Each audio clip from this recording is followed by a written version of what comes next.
Hello, good morning, or wherever you might be. Sorry, I apologize, everyone.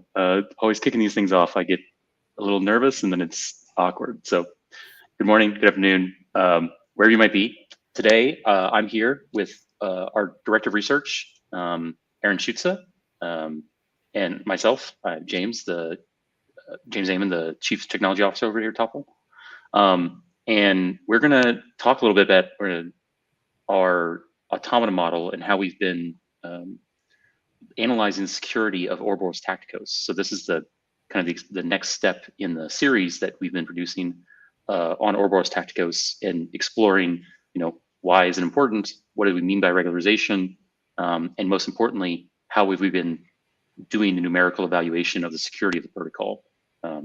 So without any further ado, I'm going to toss it over to Aaron, and maybe he can have a less stumble in than I had. All right. Thank you so much, James, for the introduction. Again, I'm Aaron Schutze, Director of Research with Topple Labs. And today I'm going to be going over how we're modeling block settlement, not just in Taktikos, but in proof of stake in general. And I'm going to go over a couple of techniques.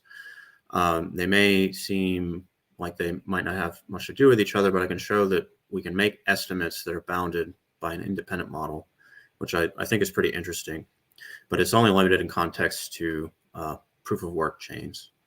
So the model that we have kind of applies to both the proof of work and proof of stake setting because Taktikos is based on Ouroboros-Prowse, which closely mimics the block production properties of Nakamoto-style consensus. And that's why it's called Nakamoto-style proof of stake. So to dive in, my slides here, hopefully everyone can see my screen. The title of this talk is Modeling Settlement and Proof of Stake, and I wanted to kind of keep it more general because we're going over and leading up to the numerics that I've used to actually make this prediction for Taktikos.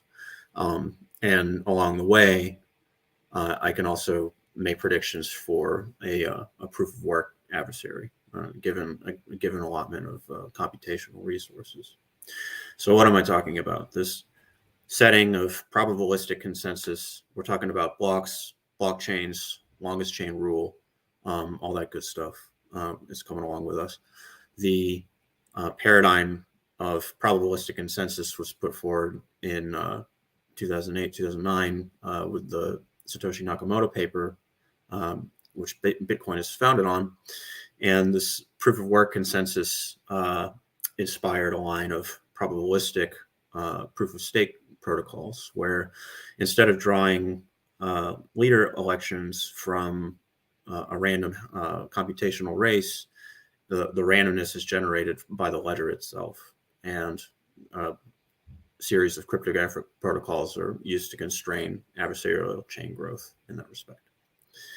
I'll briefly touch on the chain security properties, which are the main ways that we quantify the security of chain growth, the sort of quality of chains that are produced in a given ecosystem, where there may be some kind of adversary that's deploying any arbitrary strategy to gain some advantage over the honest participants.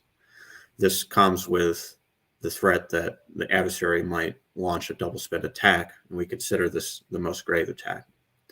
And these chain security properties highlight and quantify the degree of resiliency that the protocol may or may have in some of these different settings. So when we're going over these security properties, out of this arises this notion of block settlement. And in the presence of an adversary, it becomes difficult to model block settlement. And this is the most kind of nuanced security property that is that we can actually try and make predictions about. Because the adversary can deploy any arbitrary strategy, they can use their blocks to extend honest blocks or private chains, or serve adversarially controlled blocks to honest participants who aren't necessarily synchronized. So the sort of chain growth that you get out of this activity of the adversary is difficult to quantify and model numerically or analytically. So a lot of the security proofs are based on simplifying assumptions or bounding distributions without explicitly calculating the resultant distributions of the adversarial strategy in mind. So a comparison of adversarial strategies is used to produce inequalities that kind of bound the power of the adversary in some context. And that's what the proof of Ouroboros paralysis is kind of founded on. And I'll go over the numerical results in our numerical model for the probability of these settlement violations. And settlement violation, again, is the probability of a block to actually be reorged out of the blockchain, the main chain. And out of that is kind of arises this automata model, sometimes called the challenger model, because it's based on a work called Consensus Redux. It's kind of a reformulation of the security properties, the chain security properties I was touching on earlier, in this setting where honest participants are represented as autonomous actors, and adversaries deploy any strategy to try and coerce the honest participants to accept their chain or bias the chain in their favor. So that's kind of where the automata model leads us, but it's a simulation approach that we're trying to use to inform our analytic predictions or in numerical predictions in the future. So in the setting of probabilistic consensus, we have this, we always have this dynamic of participants appending blocks to blockchains. We call that extensions. Whenever a participant extends a blockchain, it extends it by one block using what's called an eligibility. And in the proof of work setting, an eligibility is dictated by a threshold that's compared to the block hash. And this sets up a kind of constrained, I like to call it a constrained computational race. So what do I mean by that? Well, the computational race forces you to use physical resources to actually produce blocks, and it's computational resources. So that constrains the chain growth and the ability of an adversary to make blocks arbitrarily. They have to choose which kind of chain to actually devote their resources to. And in the proof of stake setting, in this setting of Nakamoto style proof of stake, chains are generated at will. What I mean by at will is that you can complete a cryptographic proof and organize the block in a way that you can come up with new block headers, new block IDs, and create unique blocks at every opportunity that you have to use an eligibility. And it's somewhat similar to the proof of work setting, because eligibilities in, especially in Ouroboros prowess, eligibilities are defined by a cryptographic hash that's the output of a kind of assigning routine coupled with a digital hash algorithm. The verifiable random function is the functionality that I'm referring to. But we're not so, we've covered that in previous talks. We've kind of laid the foundation for how the leader eligibilities are defined in Ouroboros prowess. And in turn, Taktikos, as an extension of prowess, uses that same dynamic. So we have to closely model this leader eligibility cycle, especially when we're considering adversarial strategies that can deploy any amount of chain growth on any block header that they wish. So that's what I mean by at-will block construction, whereas that's not the case in Nakamoto consensus, because they have to choose which chain to devote their computational resources to. And all the while, I forgot to mention, we're using longest chain rule to filter chains that are produced by either unsynchronized parties or stalled parties, or parties that aren't aware of the latest block, for instance, in the delay model, or sorry, the semi-synchronous network delay model. This allows the network to come to consensus on the most recent ledger, which corresponds to the longest chain. In proof of stake, the style of proof of stake that we're concerned with here uses a variant of these chain selection rules, usually based on the height of the chain, but there's other various measures of chain growth, chain quality, and common prefix, which I'll touch on the next slide. So the chain security properties kind of lay the groundwork for quantifying how the variants of this chain selection rule can be parameterized, and what are the safety regions for the protocol if it's using that chain selection rule. In Ouroboros-Prowse, there's chain growth, chain quality, and common prefix. These blockchain quantities define the overall quality and health of the blockchain. And if they're in a certain range of values, then you can predict that the resulting protocol will be secure under a range of conditions. For instance, if the chain growth actually produces enough blocks in a given time frame from honest participants, you can draw inferences like, oh, if we sample cryptographic primitives from this range of block headers, we can be assured that a certain number of them originated from honest parties. In fact, that's how the leadership election randomness is sampled on a time-by-time basis, a time frame that's called an epoch in Ouroboros-Prowse. So chain growth quantifies the rate of block production from all parties in a given setting. And chain quality is a coefficient corresponding to the amount of blocks, the said blocks that are being produced by maybe arbitrary adversaries or stalled and unaware parties. We're considering the proportion of blocks that are originated from uniquely honest synchronized parties. And when I say uniquely honest, I mean there was a leader election that didn't conflict with any other blocks in a given round, which is typically called slot battles in the kind of ecosystem of Cardano and Ouroboros. Slot battles correspond to honest leader elections that weren't able to synchronize in time, and it's a block being minted in a given slot or round that doesn't pertain to or doesn't reference the parent block of a previous block that was in a close round, because they weren't able to actually broadcast the block in time.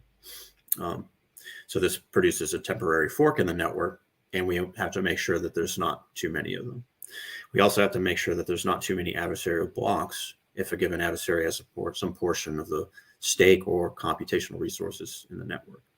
And keep in mind, these chain quality properties were founded in the analysis of the original Nakamoto consensus. And this kind of paradigm carries over to the proof of stake setting, especially in Prowse. And so the most nuanced security property that we have to model is this common prefix property. And that's where the bulk of the security, the work and the security proofs goes into most of the time.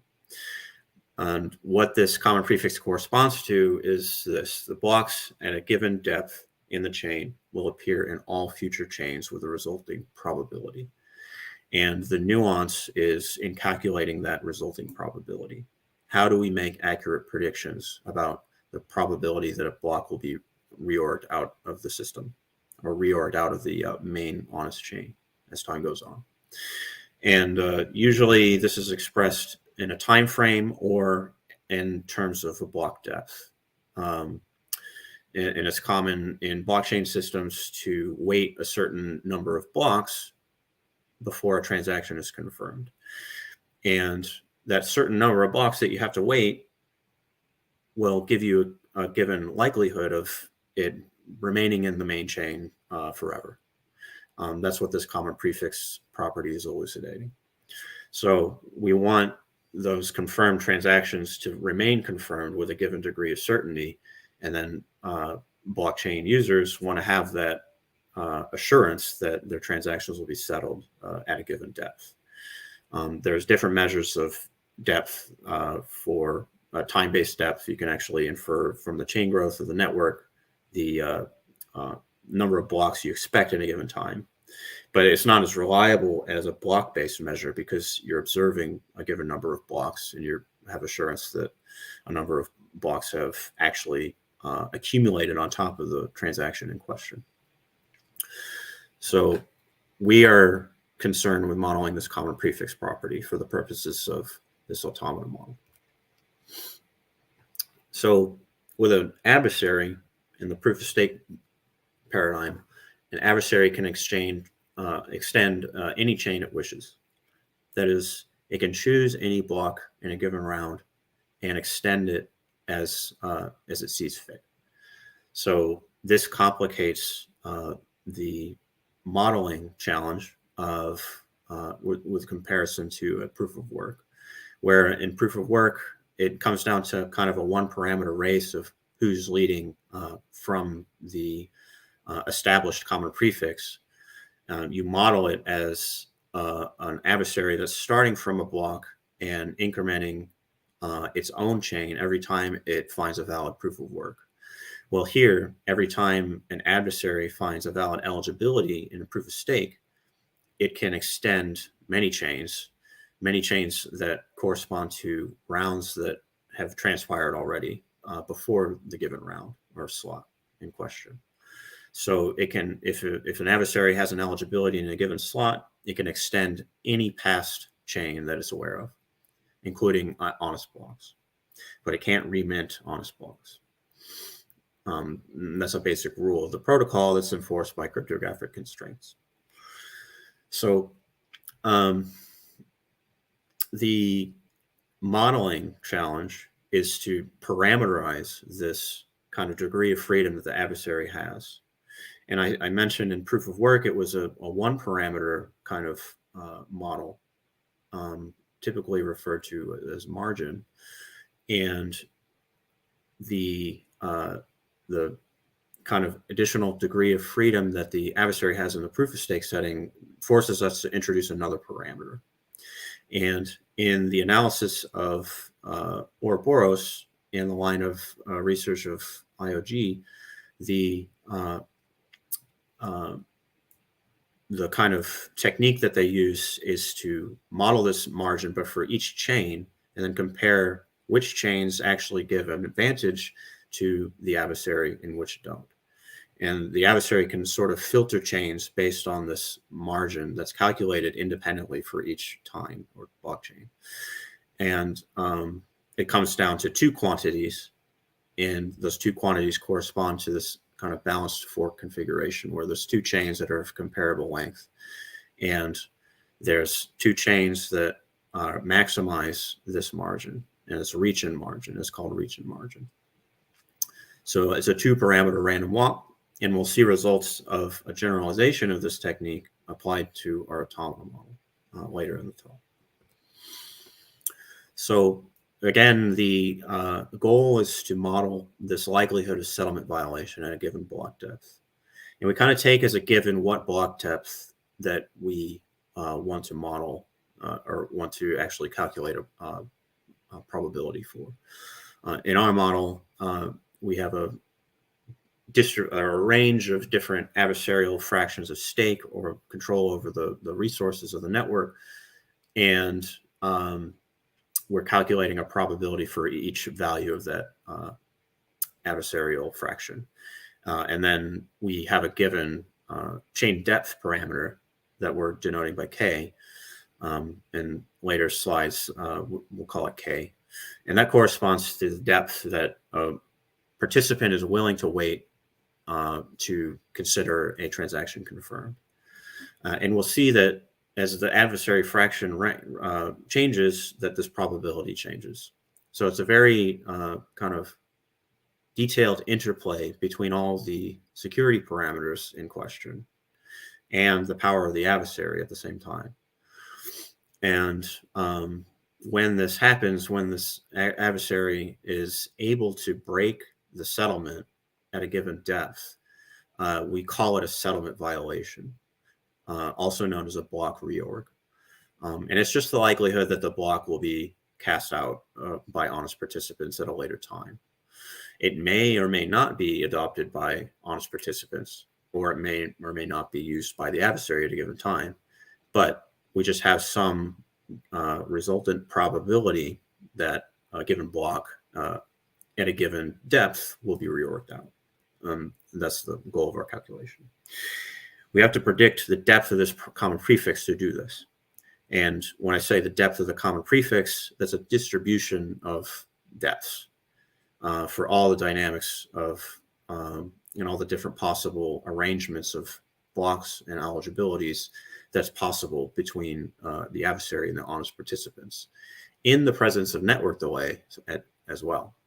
So what's common to do in this sort of analysis is to assume perfect synchrony between parties, because it simplifies the kind of confounding details of adversarial manipulation of blocks when there is a delay.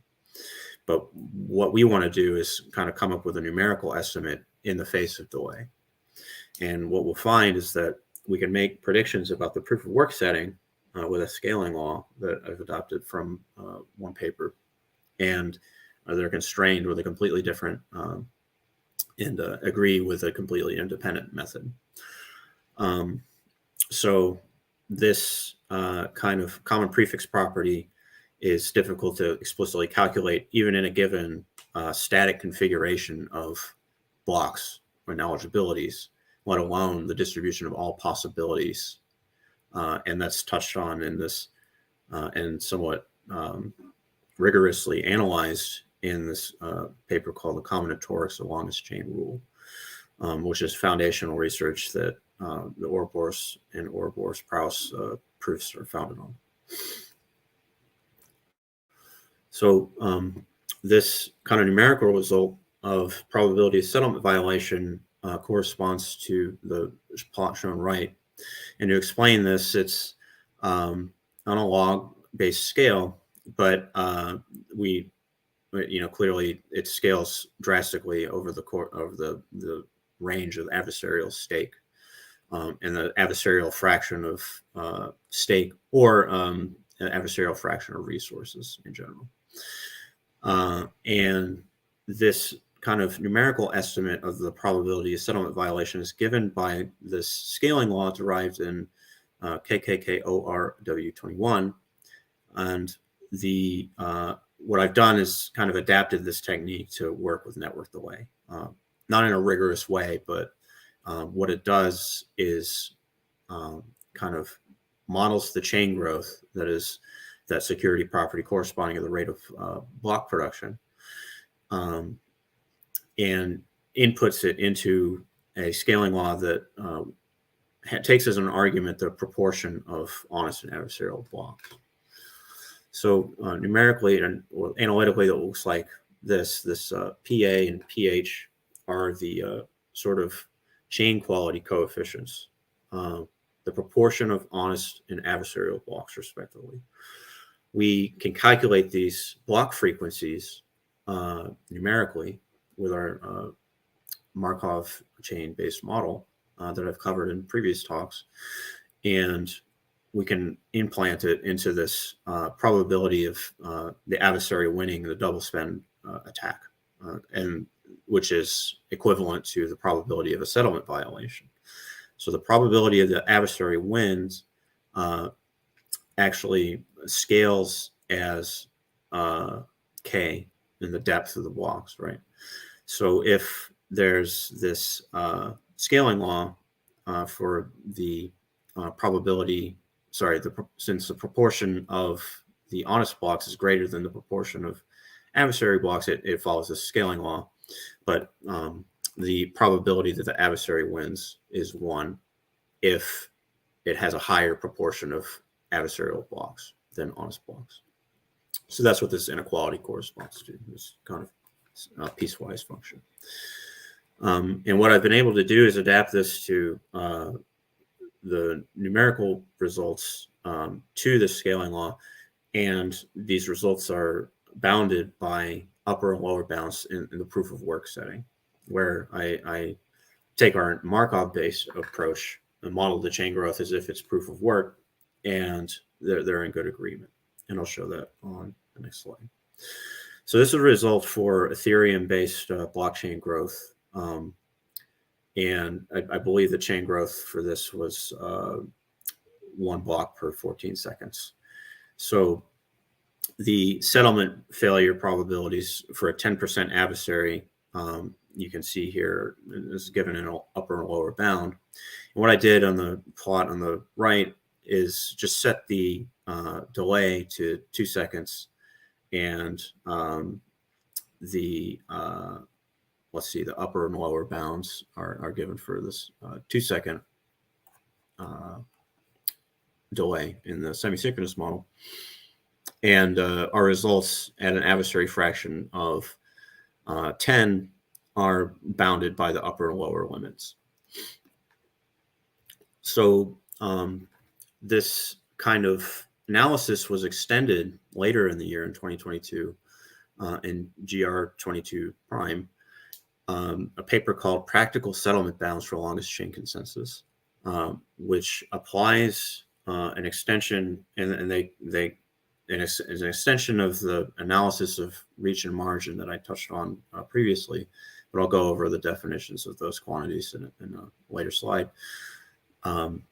They've adapted it to work with both proof of work and proof of stake, and they use a technique where they split time into phases, and there's sufficient time in between the phases to ensure that parties synchronize, but you're also able to model the adversary's ability to fork the network by grinding on eligibilities. So they're using reach and margin, come up with a recurrence relation, and then calculate numerical upper and lower bounds. And the upper and lower bounds correspond to the kind of size of these phases. And it's a newer article. I'm still digesting it, but I'm hopeful that we'll be able to apply these techniques to our setting. So what they've done is apply their model to Cardano, which has a block production rate of 1 block per every 20 seconds. And given an adversary fraction and a number of blocks, you can get an upper and lower bound of this probability of settlement violations in this context. Now, probability of failure corresponds to the probability of settlement violations for these plots. And for the Ethereum-based proof of work blockchain, our results are still bounded by their upper and lower bounds, but they've come up with a tighter bound with this analysis. They come up with a tighter upper bound. And that's good to, I mean, that's a step in the right direction. A tighter bound is better for having assurance that a given block depth will not be reworked after a given time. But unfortunately, when we apply our result for Prouse, there's some disagreement in the depth of blocks.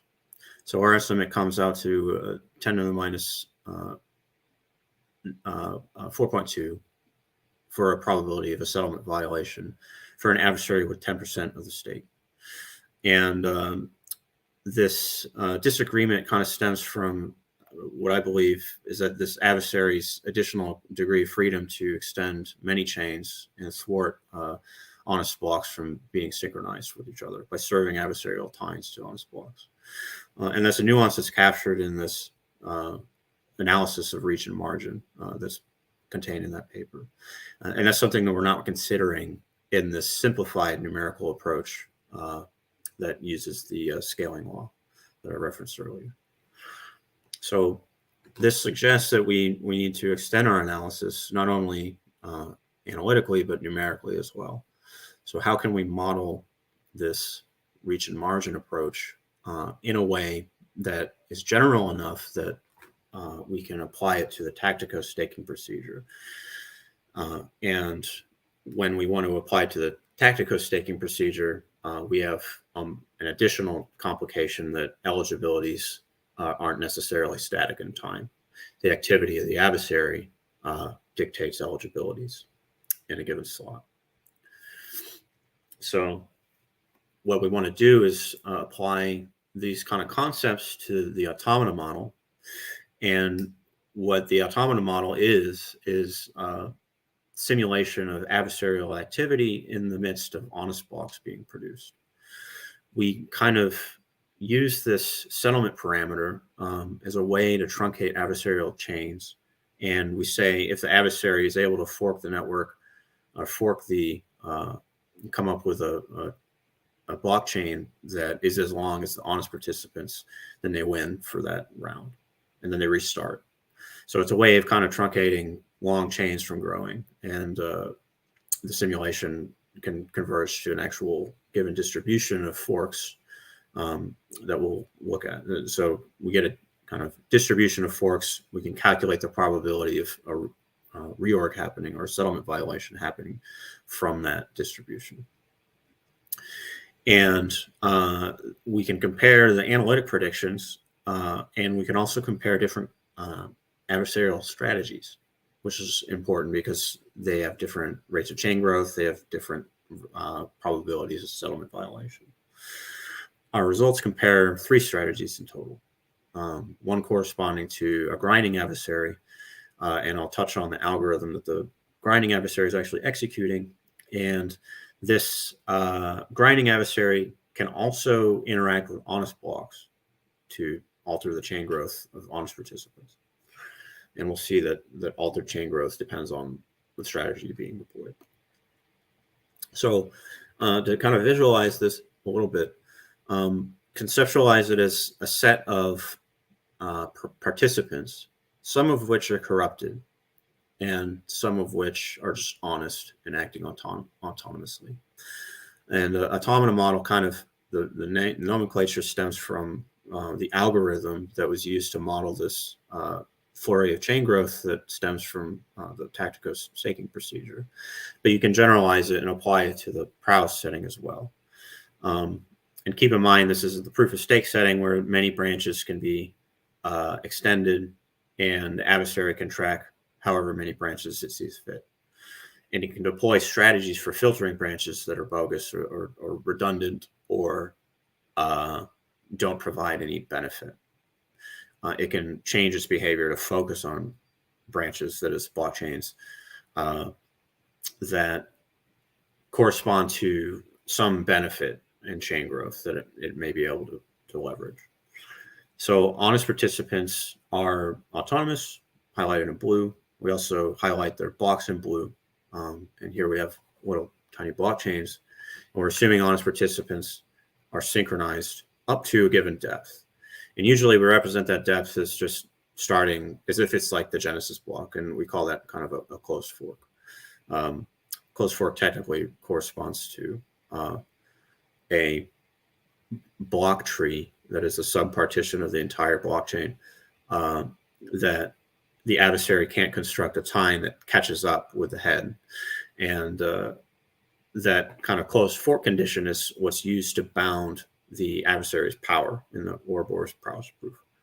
And then our adversary is keeping track of its own reserve of times and its own reserve of eligibilities. And what we want is a general algorithm that applies our leader eligibility cycle, that is the routine that goes through and actually dictates eligibilities based on the slot and parent slot. The adversary can manipulate its own eligibilities by including or excluding blocks. That's not the case in Ouroboros Proust. So that's why we have to take this general approach in order to model the chain growth of this grinding adversary. And that's it for this is kind of the in a nutshell what this so-called Automata model is corresponding to, also called the Challenger model. So we're interested in this modeling this common prefix with the kind of rate of settlement in this so-called balanced fork attack.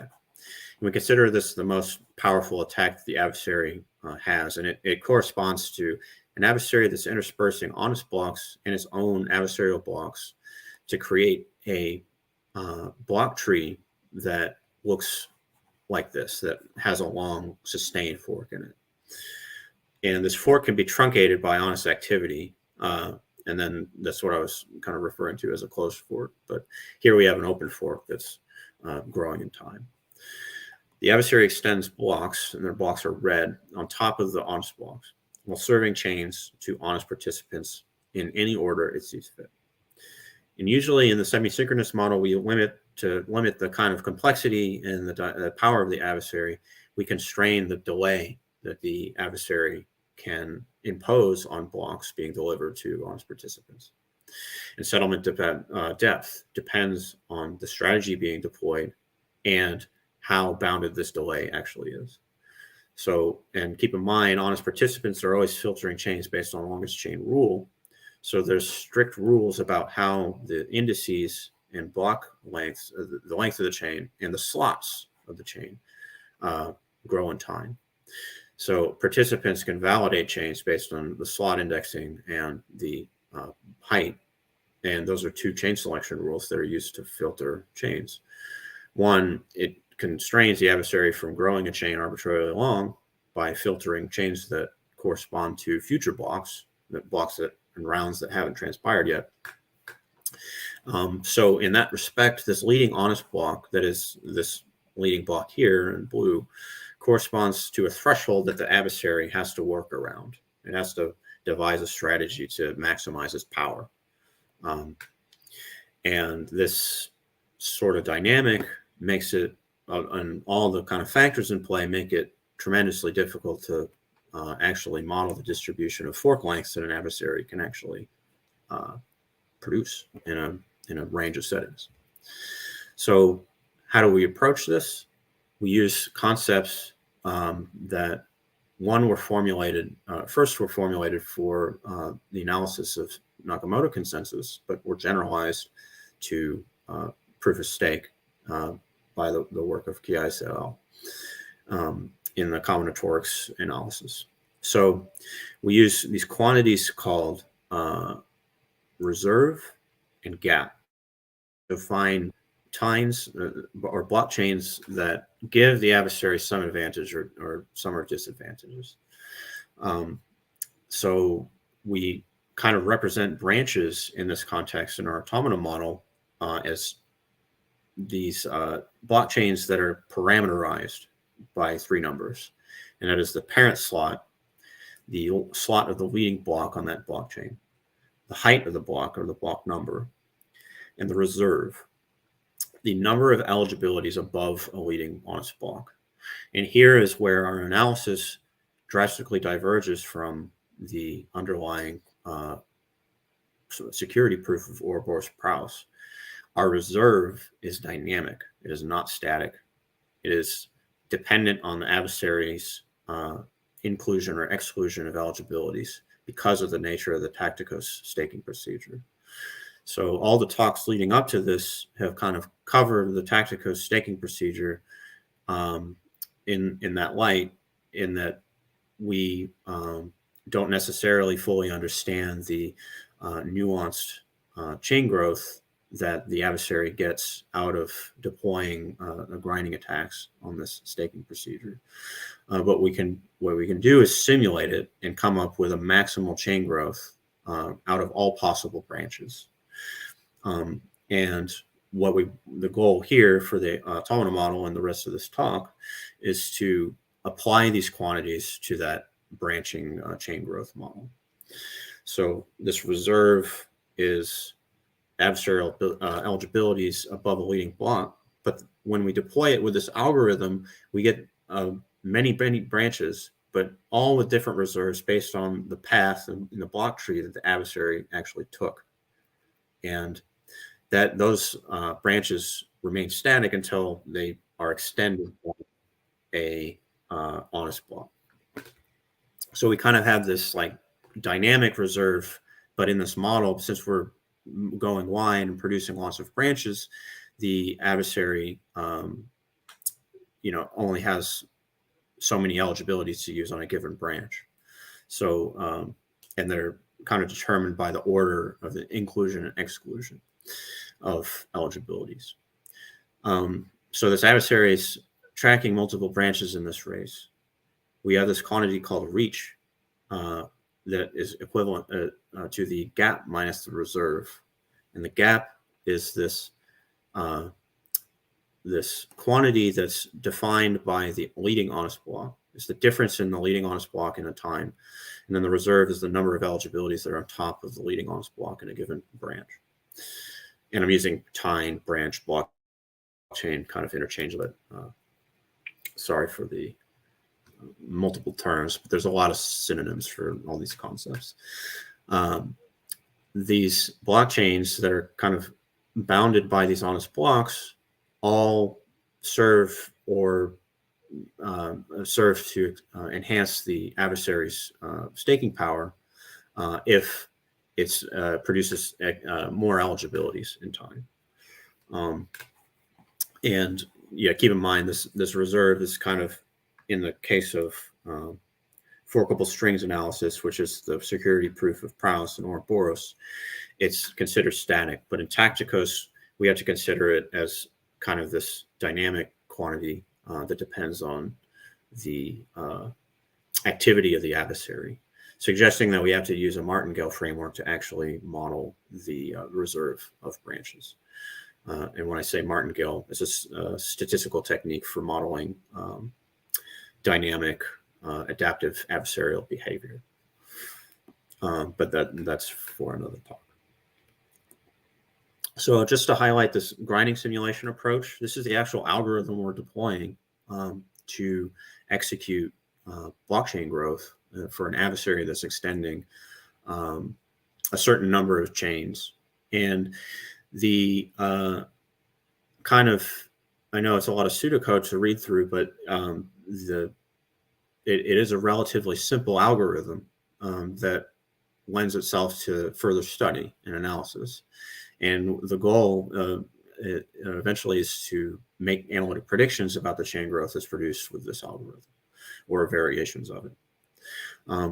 And a variant of this algorithm is actually used in the Automata model, where the pool of branches that's actually tracked, and branches is a variable B, it grows in time as blocks are produced by the adversary. And this kind of adversaries all the time filtering branches based on how deep in the chain they are relative to the leading honest block. And if there's no honest blocks, then the adversary just uses its own allotment of stake and grinds among its own eligibilities to produce some rate of chain growth. And what we want to do is intersperse honest blocks into this pool of branches that are being tracked. And then the adversary naturally just extends every branch available to it and then filters branches based on a filtration rule that we parameterize by something called the branch depth. And we see that the true grinding frequency that's produced by this, that is the rate of chain growth produced by this, closely matches the nation of chain growth that we're coming to here. And the point of filtering branches is that we can actually execute the simulation and come up with some results. So this is, kind of a work in progress that we've been devising different ways of adapting this, and we've come up with some interesting numerical predictions. So this different adversarial models for given fork length and adversary fraction. Here we've kind of made a 3D plot of the length of a given fork that's truncated by this branching depth, and for the grinding adversary. And the adversary, as the adversary power scales, the probability density of the distribution of forks scales. So we kind of get, when the adversary has 0 stake, then there's no forks produced. And this is in a setting with no delay. But as the adversary gains a fraction of stake, then the distribution of forks increases. And you can see that the adversary is kind of inducing forks in the network naturally. What this ends up doing is reducing the chain growth of honest participants. And that's opposed to a static adversary, which is extending and producing its own blocks at every opportunity. And forks only correspond to the instances where adversaries are eligible in back-to-back blocks. So contiguous sequences of adversarial eligibilities forms its own distribution of forks. That's different from the grinding adversary. So the difficulty in modeling this is kind of truncating the length of these forks and devising a strategy that actually produces simulation results that converge in time.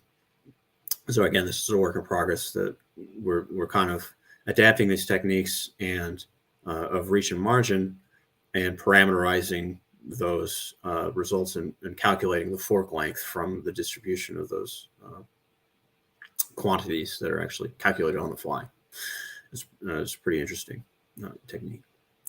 But for numerical results for chain growth, the effective growth that's induced by different strategies. Here we have a comparison between a static adversary and the grinding, and you can see the static adversary doesn't affect the effective growth for Taktikos. And again, this is Taktikos with a given set of parameters. It's the same parameters that I've given in previous talks, but the effective growth is 0.15 blocks per second, or blocks per slot, that is, at an adversary fraction. So all honest blocks would correspond to full chain growth. And with an adversary that's grinding, diminishing the honest participants' chain growth, you get reduction in chain growth. And then we compare the actual probabilities of settlement violation for different results. And we get disagreement between all these different models, one, because of different strategies, and two, because the covert simulation isn't a simulation, this is a numerical prediction, corresponds to this setting where it was a somewhat restrictive setting of synchronous communication and static eligibilities. So that scaling law that I referenced earlier was in the setting of a round by round eligibility basis, where each block is filled. It just gives you the probability of the adversary to catch up with a contiguous set of leader elections, which is why it's good for modeling proof of work setting, but not necessarily good for modeling the proof of stake setting, where the adversary is actually influencing the effective chain growth of honest participants by biasing and serving them different times or blockchains. So in addition to network delay, modeling this is a significant challenge. There's a lot of factors at play here. But to summarize, these results kind of suggest that we can achieve modeling of settlement depth through simulation. We can come up with different models that give different probabilities of settlement violation, but not necessarily in all regimes of network security, or that is all security settings of the network. We have to kind of limit our analysis to certain regimes that are numerically tractable, that is. But by simulating and studying these results, we can extend our model to make more accurate predictions of settlement depth, hopefully in the future. The results of GRR22 prime suggest we're underestimating our probability of settlement violations with the given model in question. So the estimate that we're making may be too optimistic. Given an adversary that can fork the network by grinding or stacking its eligibilities in the setting of Prouse, we need to further investigate if we can devise a model that fits the new numerical results that I was just made aware of in the past weeks. This is a pretty new paper, came out in November, a very interesting result though. Further investigation is required to see if we can adapt these new techniques to our proof of stake variant, Taktikos. And to go over the references, these are some papers that I'm this research is founded on, but Ouroboros Prouse is what Taktikos is based on.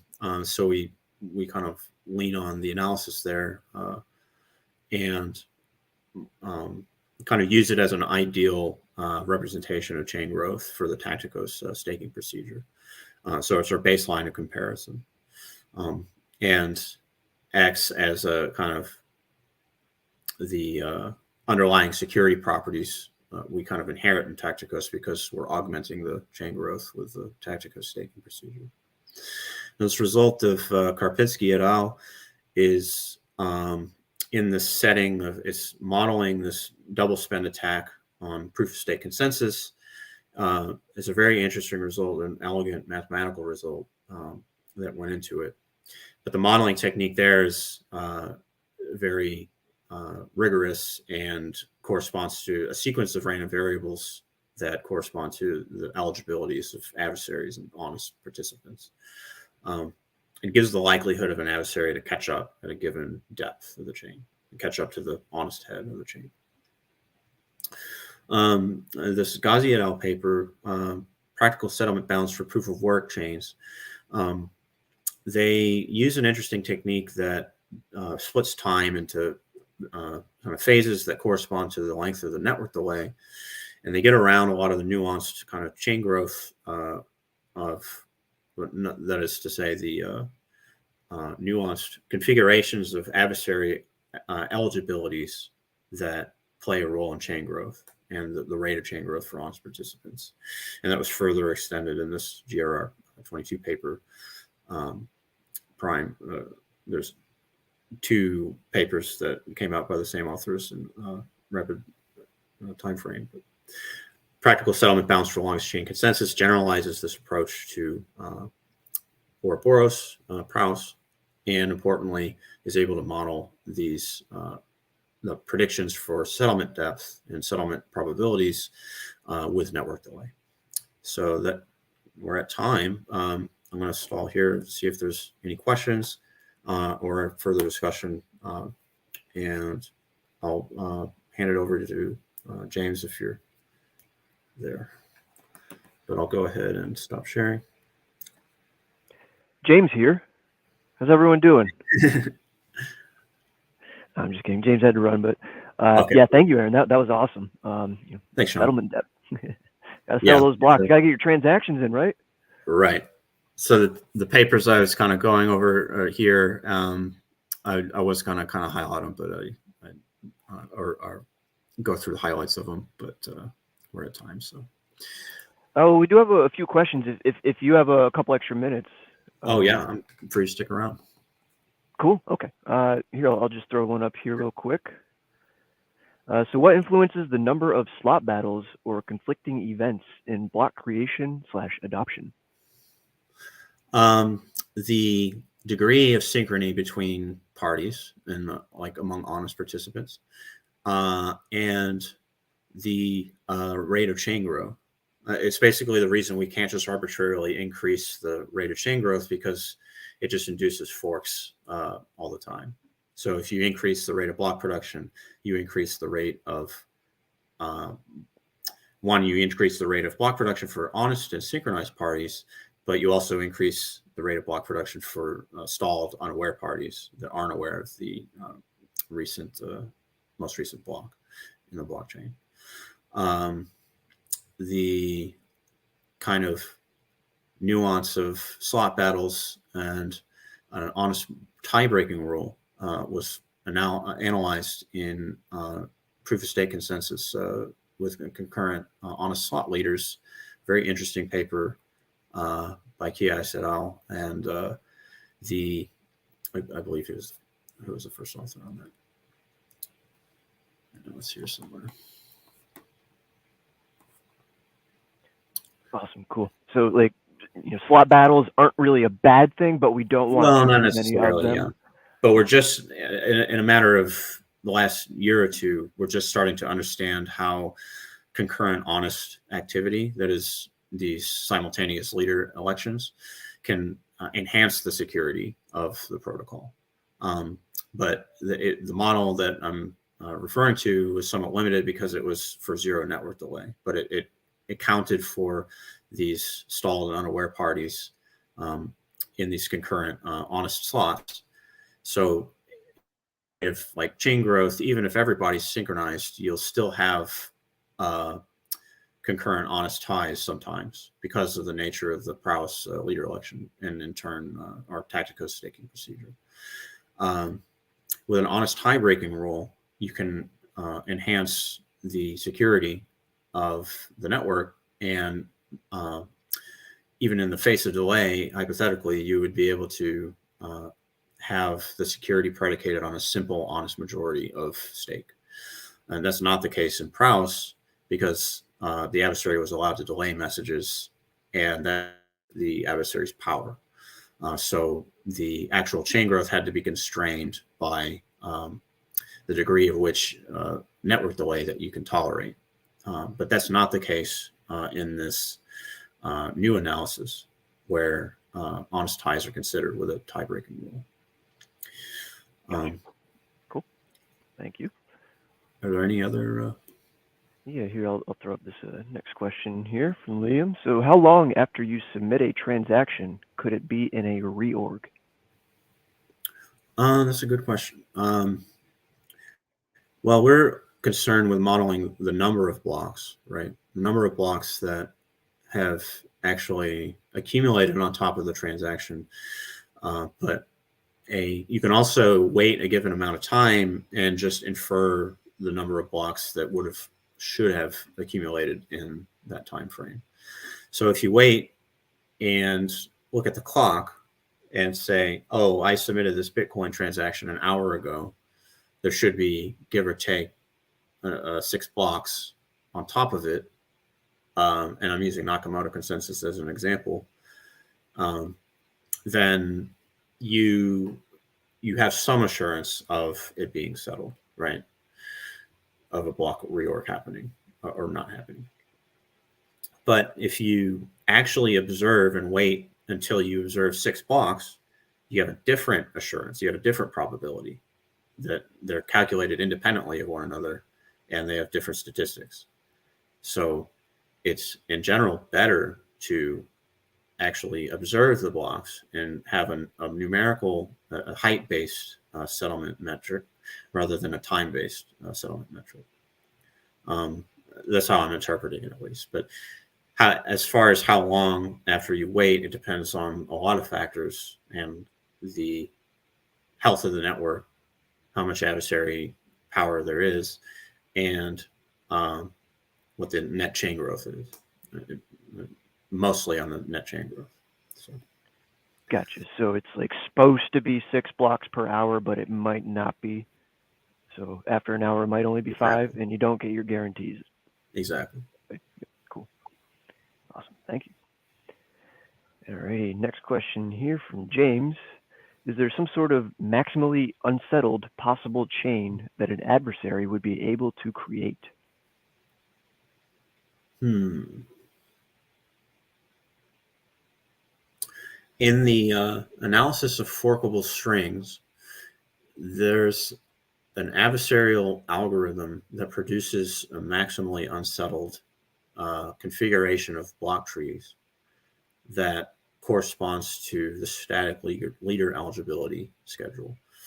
And I'm referring to what's called forkable strings analysis. And this is the sort of foundational analysis that the Ouroboros security proof is founded on.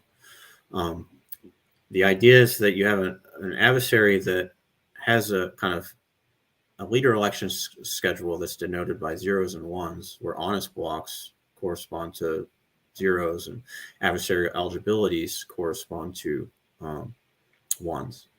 So what the algorithm actually does is just reads an arbitrary sequence of 0s and 1s and then maximally unsettles the block tree corresponding to that leader eligibility schedule. And this is how they bound and quantify the bounds on the distribution functions that correspond to these chain security properties that I referenced earlier in the talk. Is central to the analysis of Ouroboros, and what it does is, computes this maximally unsettled picture of the blockchain based on all adversarial strategies. And the kind of impasse in analyzing Taktikos is we don't have such a procedure for Taktikos, explicitly because we have eligibilities that are defined by the activity of the adversary. and we can't rely on this static like kind of schedule of leader eligibilities that's given into the algorithm. What we can do is, and as I touched on the grinding simulation algorithm, I wasn't really able to explain in time, but what it does is it reads a sequence of, instead of zeros and ones, it reads a sequence of nonces that range from 0 and 1. So values, any value in between 0 and 1. And they're independently and identically distributed. In the forkable strings analysis, you have a given probability of zeros and ones. Here, you just have an adversarial configuration of nonces, which is a different approach, but somewhat related. It can be mapped to the forkable strings analysis, and hopefully, that's my hypothesis at least. So the connection there is that the underlying security properties of prowess are inherited by Taktikos, but we have this nuance of eligibilities leading to further eligibilities in the case of an adversarial grinding attack. And the takeaway should be we have further work to do to model this nuanced behavior and find the connection to the underlying analysis of forkable strings. Hypothetically, the algorithm that I've devised to express this adversarial activity of grinding will maximally unsettle the blockchain, given a distribution of adversarial nonces. So that's the hope, at least. There may not be a succinct way of expressing that algorithm other than to just write the pseudocode and like evaluate the outputs. But I'm hopeful that we'll be able to make informed predictions based on the numerical approach that we've come up with so far. Is there anything else? Yeah, we got a couple more. Like you're just way too smart for us. It's just you're just too smart, Aaron. Okay, so next one is just a hello, but yeah, hello, Daniel. Happy to have you here. Thanks for joining. And then so final question from James: is there any evidence suggesting the power of the adversary to maintain a forked network as the chain prefix depth is varied?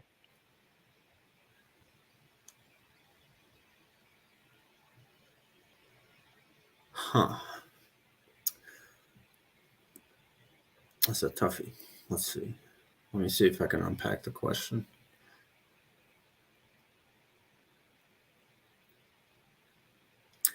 I guess say he's referring to a balanced fork attack in that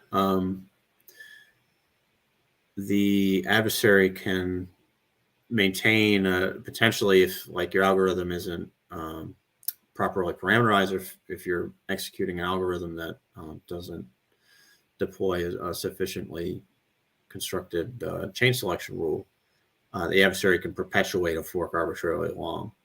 And I think there's, excuse me, I'm about to sneeze.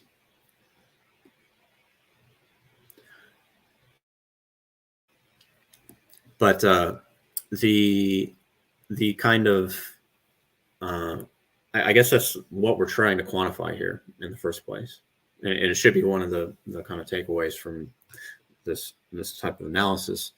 We're trying to limit the power of the adversary through some means. And the either through like cryptographic constraints or just by kind of truncating the model and saying, okay, well, for instance, in the semi-synchronous model, we just cap the delay that the adversary can induce. For a forked network, the chain prefix is usually defined as like the number of blocks that you're willing to wait to actually consider a transaction confirmed, right? As the chain prefix varies, though, the true chain prefix isn't known by anybody. For instance, it could be, for instance, if it's known by the adversary, then that's a bad situation for the health of the network, right? In general, you don't know which block corresponds to the true common prefix or whether or not every participant is actually synchronized because you can't query all participants in this permissionless setting. And in Taktikos, we have an enhanced rate of chain growth, which may give us a vulnerability in the ability of the adversary to perpetuate long forks.